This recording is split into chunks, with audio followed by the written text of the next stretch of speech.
Salut à tous, alors voilà ma nouvelle caméra, oui encore une. C'est une caméra extérieure, comme on voit dans sa forme, IP44 voire plus.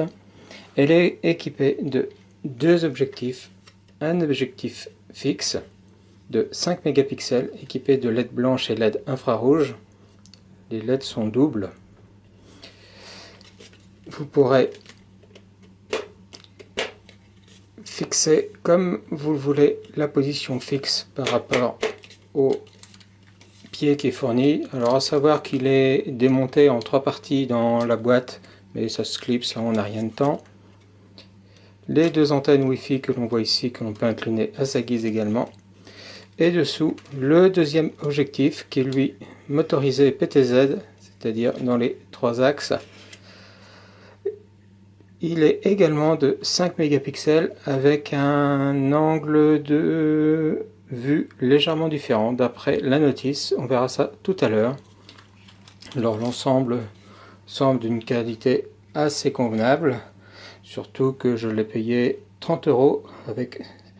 Je trouve ça quand même plutôt pas mal pour des objectifs HD 5 mégas qui vont permettre une vision sur plus de 180 degrés.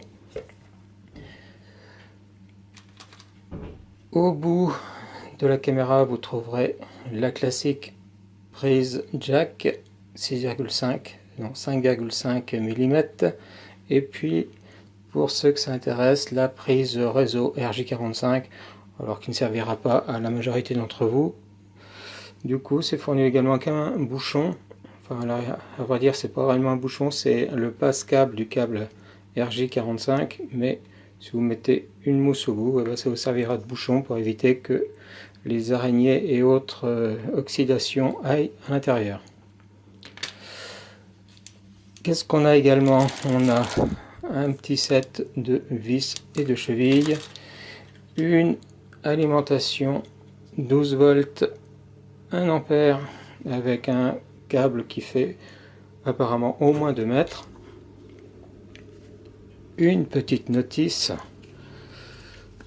qui vous indique comment installer et puis quels soucis vous pouvez rencontrer avec.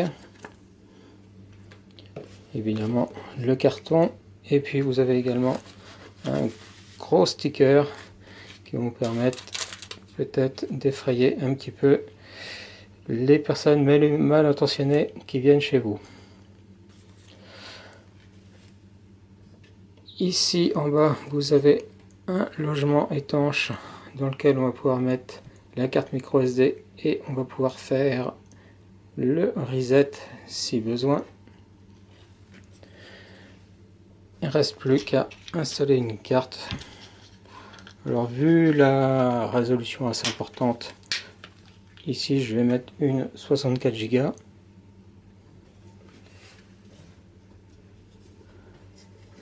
Hop, ça s'insère comme cela. Voilà. Et puis on va brancher l'alimentation.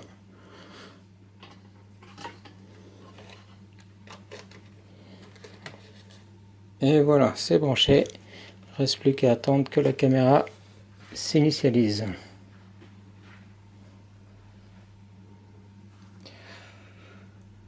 Pour l'application, c'est l'application Cam 720 qui est mieux que l'application ICC que j'avais précédemment. Déjà, elle n'a pas de pub, celle-ci.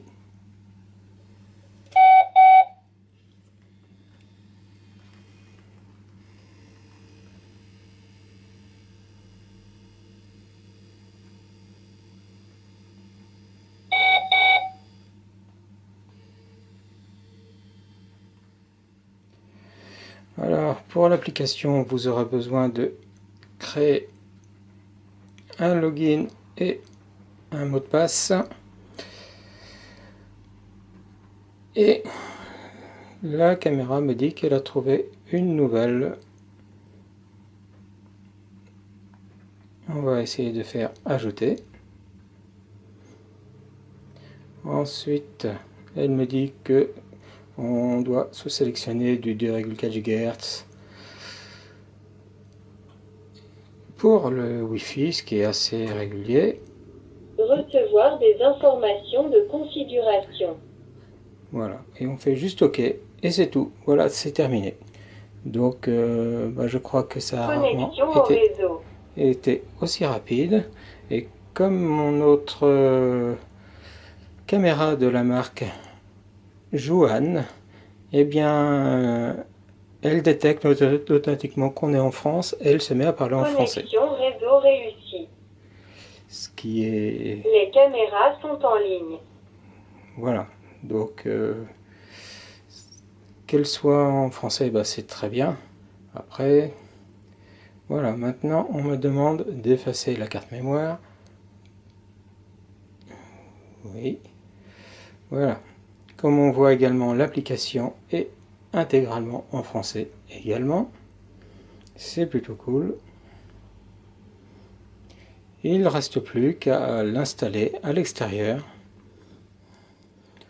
Si jamais la détection automatique n'a pas eu lieu, eh bien vous utilisez le guide qui vous dit comment ajouter la caméra. C'est très simple. Voilà, donc l'interface vous montre les deux objectifs. Alors comme on le voit, j'ai un zoom qui est, enfin une vue qui est plus rapprochée sur la caméra supérieure. Non, non, c'est l'inférieur qui est dessous. Et là,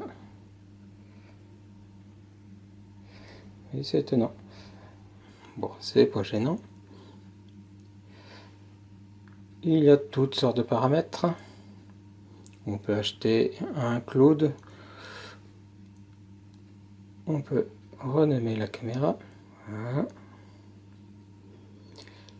On peut choisir les paramètres vidéo. On peut choisir le mode d'enregistrement. Donc c'est peut-être mieux de mettre lorsqu'il y a une détection. On peut choisir des créneaux dans lesquels on enregistre et des créneaux dans lesquels on n'enregistre pas.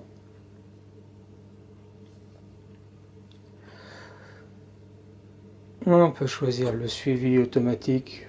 Moi je le ferai pas, c'est pour garder la vue sur un grand angle.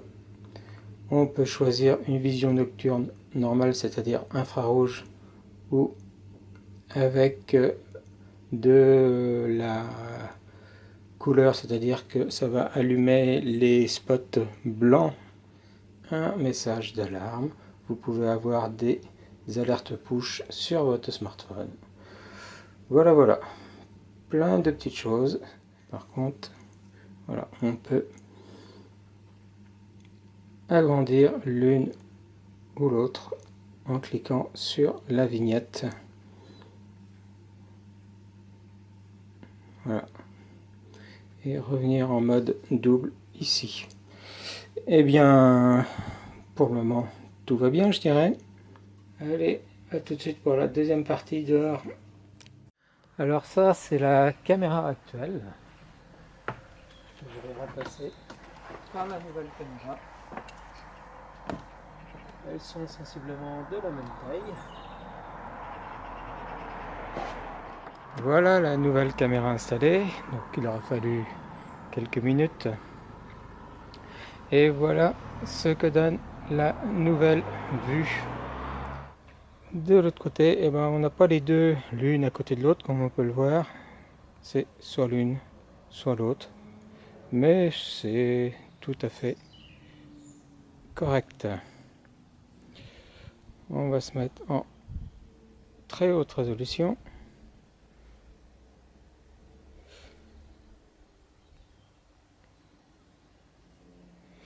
Et là, je pense que les 5 mégapixels n'y sont pas. J'aurais tendance à dire plutôt 3 mégapixels, mais bon, c'est franchement pas mal. Franchement pas mal. La caméra en elle-même convient bien. Faudra voir pour ce qui est de l'enregistrement, la vision nocturne et ce genre de choses. Mais ça me semble plutôt pas mal.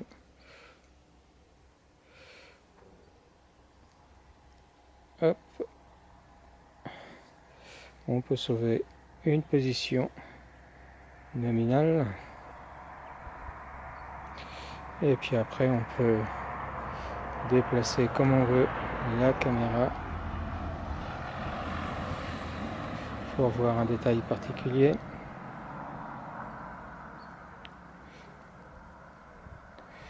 Donc j'en avais déjà parlé tout à l'heure, on voit bien que la caméra motorisée est beaucoup moins grand angle que la caméra fixe.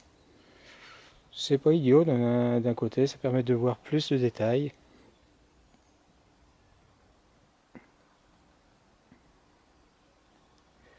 Si je zoome sur les deux, on n'a pas franchement plus d'intérêt avec la motorisée et la non motorisée, mais c'est très correct. Hop, je me remets dans la position définie.